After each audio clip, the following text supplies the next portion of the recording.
right, welcome back to the Built to Grow podcast. I'm your host, Tim Alliance, joined in studio today at HQ by Randy Angston. What's up, buddy? Good morning. How are you? Guten Morgen. Gluten morning. Gluten morning. All right, y'all. We got a great episode for you today. Here's the deal. 4 years and 9 months ago, so nearly 5 years ago, we put out an episode called The Rise and Fall of the 6-Week Challenge. And just recently on YouTube, it's shot up again, and we're starting to get comments. And we got a comment, somebody asking if our opinions have changed on that episode and what we think about the 6-Week Challenge. Because 5 years later, it's still a thing. It's still a big thing. And even prior to 5 years ago, it was a thing, even with different styles. So, we definitely got some opinions that we want to talk about here. And, and I'm just going to throw it out there. I'm not a big fan. Correct. I'm an anti-challenge guy. And, and that's for good reason, because we ran them here. Well, do you want to let's give some context to what type of challenge? You know what I mean? Great point. So what we're talking about here is the 6 weeks free challenge, lead generation style, marketed as free. Campaign, come in for a consultation. It is not free. It's 500 down, 700, 1,000, 1,500 down, and it's to keep you honest. Quoting you, if you're not watching this on YouTube, quote unquote, keep you honest. When you're at that birthday party, you're not going to pick up that piece of cake because of that you got the money on the line. If you didn't have any skin in the game, all of the sales tactics go into convincing somebody that comes in on free to join. Then they go into your program. The program consists of nutrition, fitness, and accountability. And they do 6 weeks, and the goal is to lose 20 pounds or 18 or some percentage of body fat or whatever it is. And if they do, they get a full refund or a credit forward. And if they don't, then the gym has choices. Mm-hmm. They can stay and work with them. They can, whatever. They leave. Those are all that's what I'm talking about. Yeah. And everybody listening to this, like, oh yeah, I know what you're talking about. Mm-hmm. Okay. Does that make sense? It does. That's clarity. Well, I just wanted to give context to that because it's different than an internal challenge. It's different than there are the term challenge. There are ways to use a challenge. But we're specifically talking about kind of the lead generation tactic of throwing that out there to the marketplace and hoping that, that brings people through the door. External marketing, yeah. There you go. Okay. So that's the concept here. That's the hook. That's the offer in play. So what do we think about it? So I've got some notes here, but I want to, there's definitely some pros and cons. And I'm very matter of fact about this. There are pros. Yeah. It's not all negative. Obviously, if it was all negative, nobody would do it. We wouldn't hear about it anymore. There's pros involved. So, but in my opinion, the pros become cons very quickly. And so the first pro is it brings in a lot of people. A lot of people get stirred up in the market. Oh my gosh. You get a lot of lead flow. Whether or not they're qualified or not is irrelevant. They're showing up on your list, and you're getting a chance to work with somebody. That's a pro. Sure. And it's a job of marketing. Yeah, and that's the job. Another pro is, especially at the point of sale, you're collecting a bigger upfront. Okay, so you can liquidate your ad spend and continue the cycle of 500 or 1,000 in. You could put another 1,000 towards marketing and generate 5 more clients or 20 more clients or whatever. And it's just a cycle of it's a marketing wheel, right? This is a self-liquidating offer, and you're able to sell or pitch, close deals, reinvest, and keep doing it for the long term. Okay, so that's another pro. But again, you'll hear right now. Yeah, you'll hear real quick why it's a con. Okay, what else is a pro? It brings energy into the gym. Okay, new blood. It gets the gym owners excited.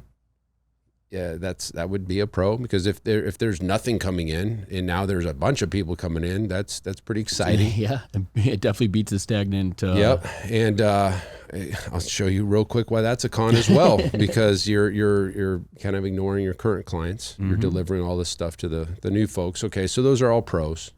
What else? Throw some more pros at that. I think you nailed. Those are the big ones that I can think of. The cash influx up front is always, that's what appealing. You hear from gym owners. It's appealing, right? We got some cash flow coming in, new bodies to work with. That's the pro of really any marketing campaign, but this specifically, like, you see those Yeah, it may be unknown that I can't really say this is a true or false. Maybe it gets somebody to react that would not have normally reacted and showed up in your gym that needed something like this for them to react. Maybe. Sure. Can't quantify or validate it. Yeah, but can't validate it. It makes sense. Yeah. Because with challenges and what we used to call bracketed programs, there's a upfront knowledge of what I'm getting into. Yeah. I'm getting into 6 weeks of my life. Okay, I can commit to that. The micro commitment. Yeah. And again, some people they would rather see that than, hey, I'm going to sign up for life, because that's really, it's a life. It's a life of fitness, right?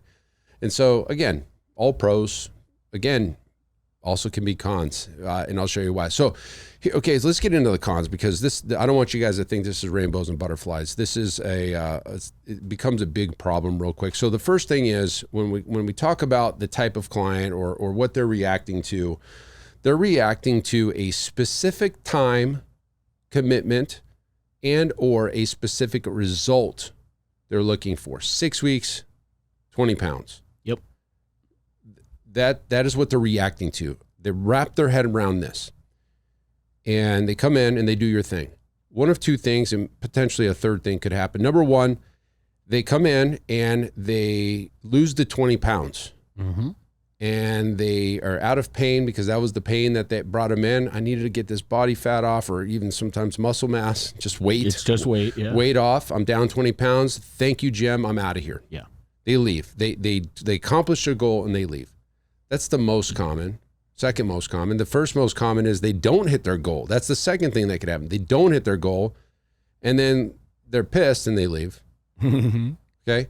Or the third is they're 6 weeks regardless, whether or not they wanted to whether or not they got the weight off or not, their time commitments run out and now they're gone. Yeah. Okay, so those three things can happen. And like the gym over there that's doing this is like, well, no, we keep people. Okay, let's talk about that. What is your conversion? Well, that's one thing. But the other thing is when the way this challenge works, and I feel like everybody understands this, but maybe not. When they hit their goal, the gym doesn't want to give a refund. The gym wants to credit that forward into a longer term membership, and they just basically gave them 6 weeks for free, took the money first, and now they're reducing the recurring revenue. Yep. Okay.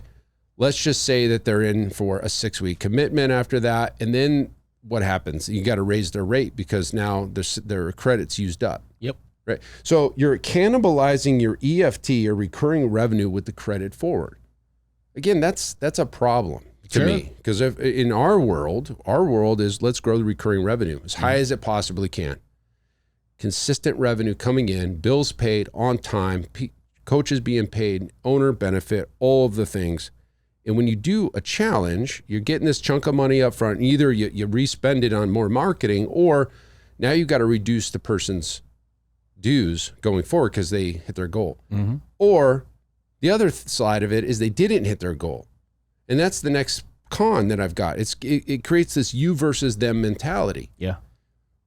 The you wants them to get 19 pounds off, be so close, but not enough for the refund. And they want to get the 20 pounds to get their full refund. Is that a cohesive, aligned goal for everybody here? No, the gym owner doesn't want to get the refund, and the client wants to get the refund. Think of it like a coach coaching football, that like you get benefit to the team for every yard that they march downfield, but if they get in the end zone, you're pissed. Like, you know what I mean? It's like, hey, let's get to the 99-yard line, and then, but if you cross that over, I'm not as excited as the 99 yards you just marched. Yeah, isn't that weird? It's not, and again, a lot throwing everything, all of this. This is psychology, the psychology of marketing, right? It's tapping into the psychology of the consumer to try and get them in the door, using things that aren't in alignment with what we want them to be thinking, how we want them to be thinking about health and fitness. The type of client that we want, coming through our door. We talk about the lifestyle client that knows health and fitness and coming to the gym is a normal routine part of their day. If they're only doing that for a short-term 6 weeks or until they hit their 20 pounds, they're probably not the right client for your business. Yeah. right out of the gate. You know what I mean? So to me, it's I'll give a quick story here. So back in 2016, I ran into Alex at a mastermind I was in, and Alex Ramosi was the guy that created this gym launch formula that was actually Sam's from the camp, right? So long and short is, Alex was like, "Hey man, I want to share what I'm doing. I haven't really got off the ground yet, and I want to, maybe partner with you, and maybe we'll do something." And so we ended up working out a deal where he flew out here, and we tried to run this play, and we did. And he actually was doing the sales in the office up there. This is before Zach or whatever, or maybe Zach was here. I don't remember. So yeah, he was here, and Alex and I kind of created this thing where like, well, it was his thing, but we were testing it here. Does this have half legs? Does it have legs? What is it all about? And this was before the company was created, right? This was before that. And the first thing I noticed is a different type of person was showing up at the door. We were used to a specific type of client, a specific type of vehicle, a different human being, if you will. And they would come in, they were different. They didn't live in the area. They were reacting to free, and they came in and they just didn't fit. Like something was off. So we kind of went down this path, and you were here, and we were running it, and we were getting clients, and it was just not. It was different. I don't know how to explain it. It was like our current clients were on one side of the room, and then all these new people that were reacting to this free challenge were on this other side of the room, and they just didn't align. They didn't align in the fact that they were not lifestyle clients like we really enjoy. They were from different areas. I mean, some lived around here, but we were hearing about people driving 30 minutes. 40 minutes, yeah. To come over here. And it's like, well, this isn't going to be a long term. Nobody's going to drive 45 minutes to work out 4 days a week, right? Exactly. They'll do it for 6 weeks for free. For free, yeah. Right? So we kind of ran this thing, and, Alex often left, and we were kind of running this thing for about, I think we put a 6-month game plan together, and we were like, let's reevaluate at 6 months. And at 6 months, we realized right away, people are not a good fit. We were having bad reviews starting to show up. Yep. People weren't getting their refunds because, they didn't hit their goal or whatever. And there was just this, it was really interesting, really quick. And from that point on, we stopped any challenge because we just realized, and Zach, we were talking just the other day, we're like, man, remember that, right? We won't do the challenges anymore because it didn't align with what we believed in. This bait and switch thing was really a bad look. We got the bad reviews. Yep. Now, granted, we've changed the reviews don't live out there anymore because it was on Pulse Fitness versus where we've changed just over the last year to 2 years for Legacy, but it was interesting. Sure. And so just so you guys are clear, I was involved earlier before anybody else listened to this, right? Like nobody knew Alex, nobody knew him. Yeah. Nobody knew Gym Launch didn't exist. We were a full-blown agency at that time too. Yeah. We were acquiring, we knew how to acquire clients. This was just a different kind of play to do that. And that's why it was a test. And that's the beauty of what we get to do every day is this is a testing ground before we turn and we push anything to anybody else. Right. One thing that I want to talk to or mention is part of what you were just talking about is as those people, like every gym owner we talk to, we love to use the term culture. The culture of my gym is different, right? Yeah. You come into here, it's different than where you go, any other gym that you walk into. Well, you don't get to force culture necessarily, right? It's like the culmination of the people that walk through your door. The people that join, that are exactly. Like it's the combination of all of those things. But your clients have a big, big part of the culture of your gym. The type of people you attract. What are their common interests? What are their similarities, mutual, hobbies? All of those things cater to the culture of your gym. And you said it when you said it was like our current clientele were on this half of the gym and then these challengers were on the other half of the gym. And it was almost like a clashing of cultures. It was like two different types of clients in the same building. It was 100%. And so it ruffled feathers with the existing clientele and the existing culture of the gym. That's something that alone could damage the way that you look and feel about your whole business. And I hear this a lot, guys. I mean, I hear gyms like we work with or have calls with, like it nearly ruined them when they ran this play. Yeah. Now, I don't know if they're running it with the gym launch formula or other styles. Now there's hundreds of them. Yeah, there's a bunch of people doing it, but they tell me, oh my God, I almost closed my doors because this thing was, cannibalized everything. And the other thing it does is it breaks your systems. Yep. And here's the thing, right? You run this thing, get all these people in, and now you're delivering a different model, different service, different product, different delivery to the challenge folks versus the current membership. Mm-hmm. Okay, current members are over here. Maybe they're on autopilot. Maybe they're just going down the trail and they're getting trained. They're getting their accountability. Everything's good. Then you bring in this new crop for this offer that you throw into the market, and now you've got to just over deliver into all these things, and you've got a big mass of people, and it typically breaks something. It'll break your coaches. They're stressed out. They're overworked. They don't know how to juggle back and forth between the two types of clients that they've got. The owners going in overdrive. They're spending more money than they ever have, and they're talking to more people, and they got to track all this stuff. And it's like, oh my gosh, I do all this work, and at the end of the day, how many people stay for years and years? I have a slide coming up in my Perform Better presentation I showed you. I actually showed it with our coaching clients the other day. And it just shows the type of clients that we attract here with our current model, like this isn't today's market.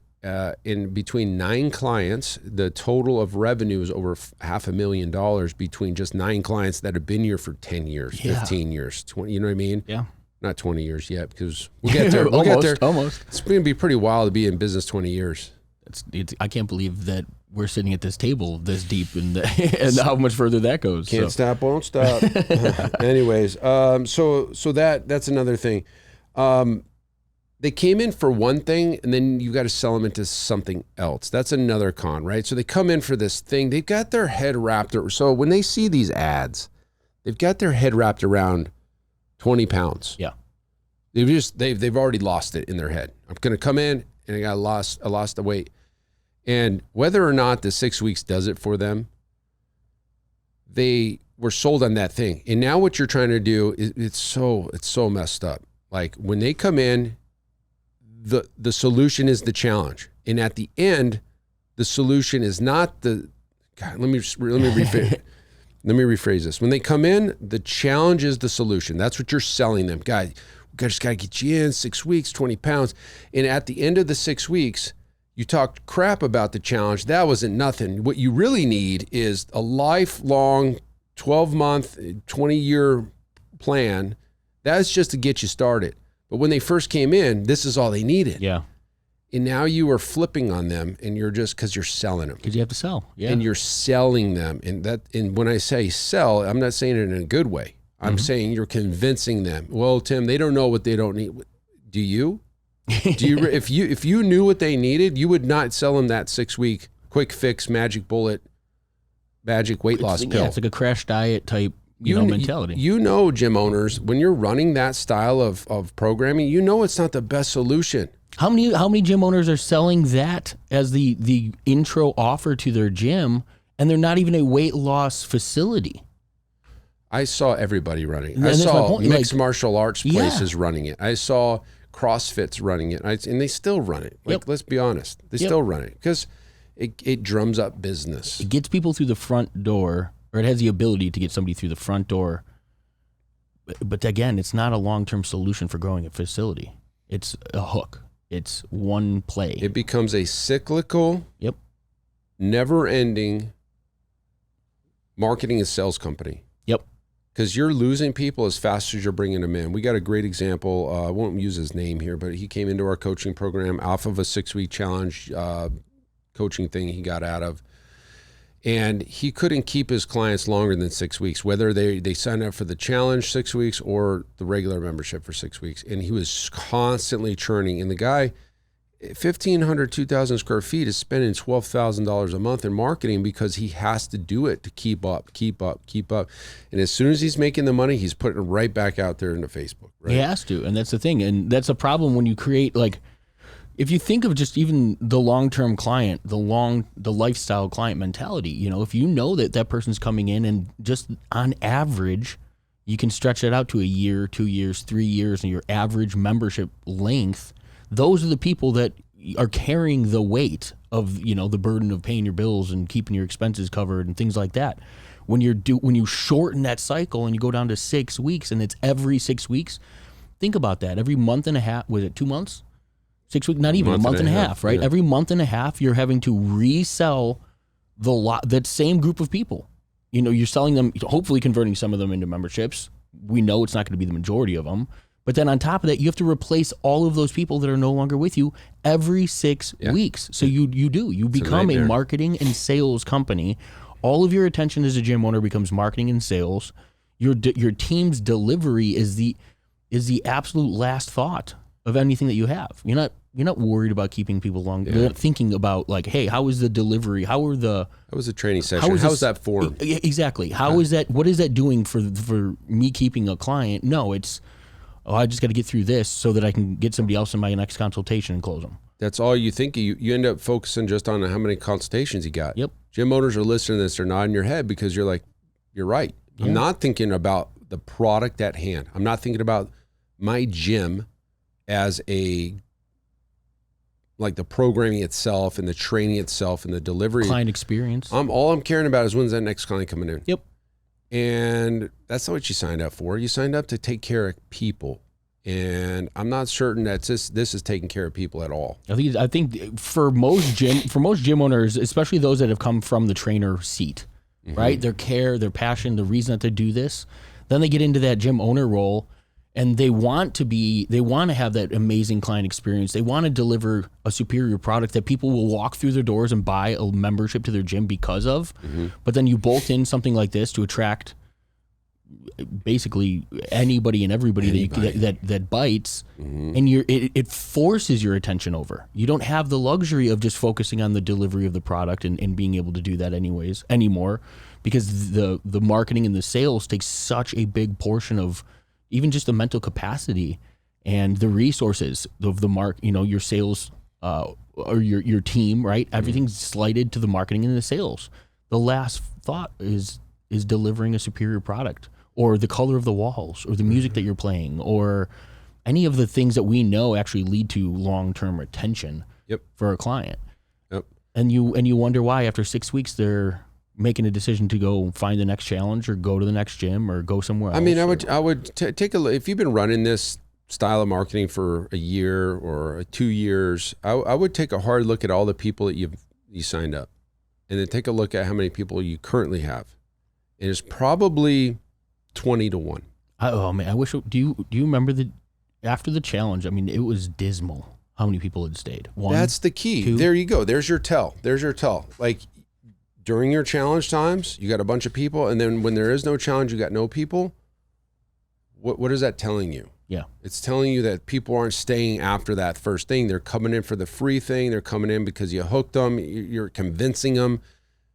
Your reviews, everything takes a hit. There's nothing positive here, in my opinion. When you have it all on the table and you're able to look at and weigh the pros versus the cons. And I will give anybody the benefit of the doubt. You've tried it and you didn't know any better. Like we didn't know it. This was when we did this in 2016, maybe early 17.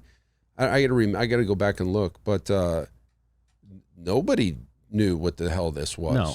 I mean, there was none of the big brands around it. There was none of the people selling this. I mean, it was the model of the brand didn't exist yet. He was just getting off the ground, and credit to him. Nothing bad to say. He's a smart dude. He's a marketing and sales expert. He told us that he's a marketing and sales expert. That's what he's provided, and he's done really well at marketing and sales. Yep, but I don't think this is the best solution for a gym. I agree. It's the best solution for that company to sell it to you because it's pretty exciting. It generates a bunch of cash, but it basically blows out your foundation. Well, and you could see that now, and we did an episode probably a month and a half ago about like the ridiculous claims that are now out there with every other company that's running these things. Mm-hmm. When they're telling you guys you can have 400, 500 new members to your gym, those aren't members. Those are trials that are walking to your gym for 6 weeks. if you never convert them into a long-term membership, I mean, I wouldn't even call it a member. Yeah. You know, and we know they're trials. Yeah. They're trials. I mean, they're trials. Prospect. I mean, and there's nothing wrong with that, right? We need people in our gym to have the opportunity to sell. But at the end of the day, if everything else that we're talking about, if the culture is changing, if the quality of your training has to change, if your focus becomes all the new members and the people who have been here with you for years are pushed to the side because these guys getting all the bells and whistles and anything you could throw at the table to get them a result because that's what you need to do for them. Who wants to run that business? I mean, it takes the gym.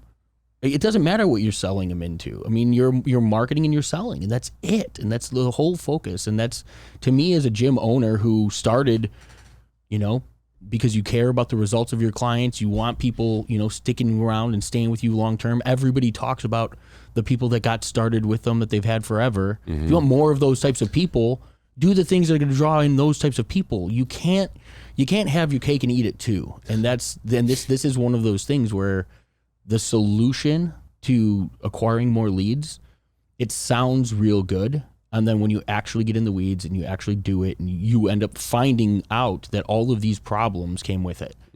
And I mean, we've hundreds of gym owners that we've worked with have gone through these programs.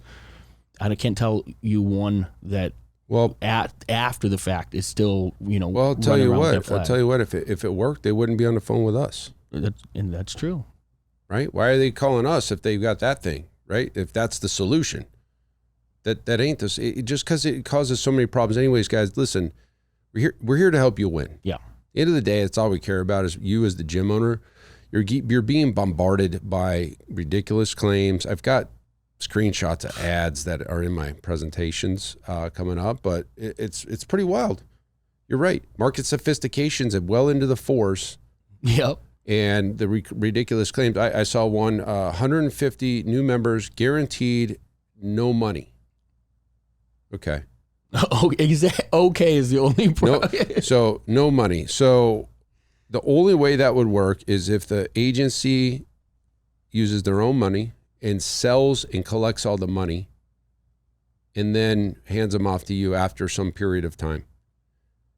What did they sell them to get them to convince them? And then now you've got to deliver on that from somebody from the outside pitching them into something. I don't, if you have two options, one is you got a client that is motivated to come in and create a lifestyle for themselves that you don't need to sell hard, right? You just need to give them some guidance. Here's what we do. This is how I think we can help you, Mrs. Johnson, versus, well, we need your money because we need to hold you accountable for the cake that you're going to eat down the road at a birthday party. And then when you're done with that challenge that you just did, that wasn't really the solution what you really need is this over here. And now you look like a two-faced person to the end consumer, just not starting off in the right way. Yeah. You know I mean, you're creating a relationship on shaky ground, and you're expecting this person to stick around for 3, 4, 5 to 10 years. Good luck. 15 years. Yeah. So anyways, that's our take. I don't know. It's pretty one-sided, but that's what we believe. I'm not a fan of these types of challenges. I think there's too many cons, and I think you are a con if you're conning people into making these choices because they came in for a thing, and then you're especially if it breaks your integrity as the owner, as the person selling it. Yeah. You know, if you can't in good conscience believe in what you're actually selling, like that is the solution for their long-term success, you are a con artist. You're a used car salesman, you know, trying to get it off the lot. You don't care about the wheels falling off once they get off the lot. Yeah. And that's to me, it feels the same. It feels greasy, snake oily, you know. So hopefully the message is clear for where we stand. So that's it for this episode. Until next time, keep changing lives. We'll see you on the next show. Bye. All right. Thanks for listening to another episode of the Built to Grow podcast. If you want more help growing your business, join our free Facebook group, Profit Accelerator, helping training gyms grow to $30,000 a month and beyond. We'd love to see you there. Go check out the show notes for the link and keep building something great. And we'll see you in the next episode.